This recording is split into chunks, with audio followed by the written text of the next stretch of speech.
Assalamualaikum warahmatullahi wabarakatuh. Alhamdulillah wa ni'matillah wa la haula wa la quwata illa billah. Amma ba'du. Teman-teman semua, ketemu kembali di pertemuan kedua kali ini di mata kuliah Ekonomi Pembangunan. Semoga teman-teman semua dalam keadaan sehat walafiat ya. Minggu kemarin kita sudah melakukan overview tentang apa itu pembangunan ekonomi atau ekonomi pembangunan. Pertemuan pada kali ini kita akan membahas tentang problematika pembangunan ekonomi. Dalam diskusi kemarin sudah banyak muncul pertanyaan-pertanyaan diskusi yang itu berkaitan dengan problematika pembangunan ekonomi. Misalnya kemarin muncul pertanyaan-pertanyaan tentang kesenjangan atau disparitas pendapatan antar penduduk, antar wilayah itu misalnya. Hari ini kita nanti akan coba lebih ulas, lebih dalam tentang problematika pembangunan ekonomi itu seperti apa dan bagaimana. Tentu karena problematika pembangunan ekonomi ini cukup kompleks ya, luas juga masalahnya, mulai dari masalah di sumber daya manusianya, sumber daya alamnya, mungkin juga di kebijakan ekonomi politiknya dan seterusnya. Maka problematika ekonomi ini nanti juga kita batasi, kita kerucutkan pada pokok-pokok tertentu. Sebagai pengawal, sebagai pengantar bahwa problematika ekonomi pembangunan atau pembangunan ekonomi itu berdasarkan referensi-referensi yang saya baca itu berkutat pada hal-hal terkait dengan kemiskinan misalnya.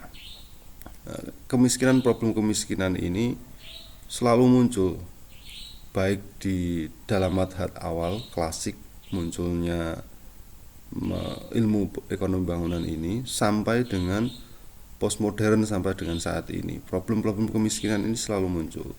Kemudian juga problem kesenjangan ekonomi.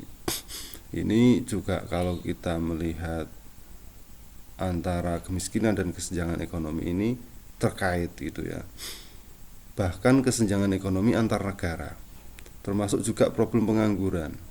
Artinya sumber daya manusia yang tidak memiliki kesempatan kerja. Yang ini juga berkaitan dengan bagaimana kualitas sumber daya manusia. Nah, dalam kualitas sumber daya manusia ini, problem yang dihadapi dalam proses pembangunan juga cukup kompleks. Baik itu dari sisi kesehatan misalnya, dari sisi kualitas pendidikan, dan seterusnya. Termasuk juga problem-problem pada makroekonomi. Misalnya terkait utang luar negeri, terkait kondisi inflasi, defisit neraca perdagangan dan pembayaran. Yang ini tentu dalam skala kebijakan makroekonomi itu perlu dikelola agar tidak menjadi problem-problem pembangunan di dalam pengambilan kebijakan. Misalnya juga tentang depresiasi mata uang. Kita ketahui bersama bahwa mata uang suatu negara ini ada nilainya terhadap dolar. Yang ini ketika terjadi depresiasi itu akan mengganggu stabilitas uang yang beredar di dalam negeri itu sendiri. Nah, problem-problem umum yang ada ini yang sudah saya sebutkan ini tadi, hampir semua negara itu mengalami adanya problem-problem ini. Nah, pertanyaannya, bagaimana ekonomi pembangunan itu bisa menjawab, bisa memberikan solusi atau problem solving atas masalah-masalah yang muncul tersebut. Teman-teman, saya ingin mengajak bahwa ketika kita mempelajari satu disiplin ilmu, tentunya di dalam ekonomi syariah misalnya, dan spesifik di mata kuliah saya di ekonomi pembangunan ini, kita awali dengan satu problem-problem yang itu mengharuskan kita untuk terus berpikir, mencari dan membaca atas problem-problem itu, sehingga nanti kita mendapatkan satu gambaran yang utuh, baik itu melalui referensi, data-data informasi, ataupun penelitian-penelitian terdahulu yang terkait dengan masalah-masalah ini. Sehingga problematika ekonomi ini tidak menjadi satu keluhan bagi kita atau menjadi semacam ancaman atau ketertakutan bagi kita, tetapi menjadi satu motivasi bagaimana problem-problem yang terjadi di dalam proses pembangunan ini itu menggugah diri kita sebagai sivitas akademika untuk mencari tadi solusi, menjadi pemecahan masalah atas problem-problem yang terjadi ini. Begitu ya kira-kira teman-teman ya. Selanjutnya saya akan mengkaitkan bagaimana masalah-masalah pembangunan yang muncul itu tadi ketika misalnya kita hadapkan dengan ekonomi syariah yang kemarin kita sudah mendiskusikan di dalam studi kasus negara yang tergabung di dalam kerjasama Islam atau OKI dengan yang tidak, studi kasus yang dibahas kemarin. Nah, ini sebagai gambaran ya, organisasi yang tergabung di dalam OKI.